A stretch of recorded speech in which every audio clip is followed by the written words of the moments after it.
பாத்தீங்கன்னா petrol diesel வரியா மட்டும் 26 லட்சம் கோடி கொள்ளையடிச்சது எந்த கட்சி? நல்லா யோசிச்சு பாருங்க. இந்த பணம் எந்த நாட்டோட வருமானத்துக்கு, எந்த நாட்டோட முன்னேற்ற திட்டத்துக்கு கொண்டு போனாங்க? அதாவது தமிழ்நாடு நாட்டோட முன்னேற்ற திட்டத்துக்கு கொண்டு வந்தாங்களா, இல்ல இந்தியாவில் எந்த மாநிலத்தோட முன்னேற்ற திட்டத்துக்கு கொண்டு போனாங்க அப்படிங்கிறதுக்கான டிரான்ஸ்பரன்சி எங்க? இதை யாராவது கேட்டிருக்கீங்களா?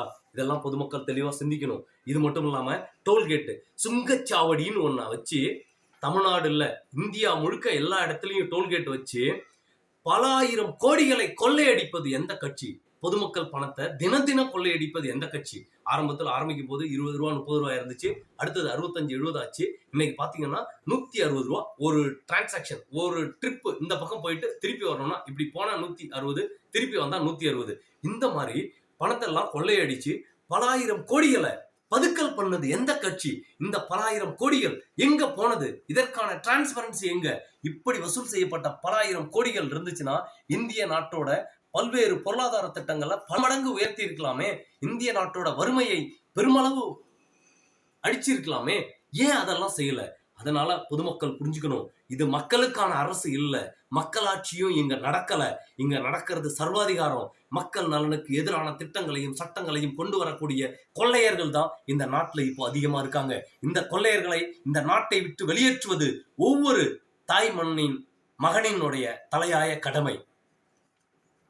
பாத்தீங்கன்னா 5000 கோடி செலவில் தமிழ்நாட்டுக்கு கொண்டு வந்த சேது சமுத்திர திட்டத்தை தடை செய்தது எந்த கட்சி? பாசிச பாஜக தானே. இதை மறந்துடாதீங்க, மறந்து இருந்துடாதீங்க. தமிழகத்துல 8 மாவட்டங்கள் தண்ணீர்ல தத்தளிக்கும் போது வரி தர முடியாது, அதாவது வெள்ள நிவாரணம் தர முடியாது என்று கூறிய கட்சி எந்த கட்சி? அதாவது நம்ம நாட்டுக்கு ஒரு மாநிலத்துல இருந்து 23,661 கோடி வரி வருது, ஜிஎஸ்டி வரி வருது.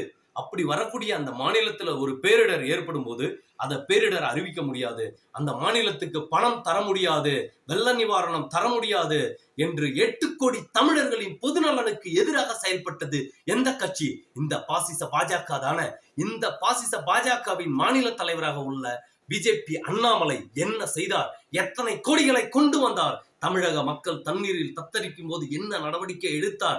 இப்படிப்பட்ட தமிழின துரோகிகள் தமிழ்நாட்டில் நடமாட விடுவது ஒவ்வொரு தமிழனின் மாபெரும் குற்றம். ஒவ்வொரு தமிழனும் இனி நடமாட விடக்கூடாது. இதை தமிழக மக்கள் பொதுவாக புரிந்து கொள்ள வேண்டும். இப்படிப்பட்ட ஒவ்வொரு தமிழின துரோகியும் தமிழ்நாட்டை விட்டு விரட்டி அடிப்பது ஒவ்வொரு தமிழனின் தலையாய கடமை. மறந்தாதீங்க, மறந்தும் இருந்துடாதீங்க.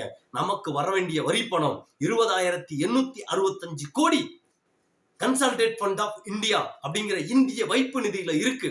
அதுல இருந்து நமக்கு 1 ரூபா கூட கொடுக்கல. ஆனா இன்னைக்கு உச்ச நீதிமன்றத்துல வழக்கு தொடர்வோம்னு சொன்ன உடனே 275 கோடி கொடுத்திருக்காங்க. ஆனா இதற்கான வழக்கு விசாரணை எங்கே? தமிழக அரசை பார்த்து நான் கேட்கிற கேள்வி, தமிழக முதல்வர் திமுக தலைவர் தளபதி ஸ்டாலின் அவர்களை பார்த்து நான் வைக்கும் கேள்வி என்னவென்றால், அதாவது இவர்கள் இன்ன வரை வெள்ள நிவாரணம் கொடுக்கவில்லை, ஜிஎஸ்டி வரி திரும்ப கொடுக்கல. அதற்கான அடுத்த கட்ட நடவடிக்கை என்ன எடுத்திருக்கீங்க? எத்தனை வழக்குகள் பதிவு பண்ணிருக்கீங்க? 8 கோடி தமிழர்கள் இருக்கும், 4 கோடி கழக தொண்டர்கள் இருக்கும். இந்த 4 கோடி கழக தொண்டர்களும் 4 கோடி வழக்குகளை உச்ச நீதிமன்றத்திலையும் உயர் நீதிமன்றத்திலையும் கொண்டு வந்திருக்கணும். தீர்ப்பு கொடுக்காத நீதிபதியை நடு ரோட்ல நிக்க வச்சு தீர்ப்பு வாங்கணும். அது ஒவ்வொரு தமிழனின் தலையாய கடமை. 8 கோடி தமிழர்களின் பொதுநலனுக்கு எதிராக செயல்படும் தமிழின துரோகிகளை விட்டு வச்சுட்டு ஏன் வேடிக்கை பார்த்து கொண்டிருக்கிறோம்? பொதுமக்களை சிந்திங்க, சிந்திச்சு செயல்படணும். மறந்துடாதீங்க, மறந்து இருந்துடாதீங்க.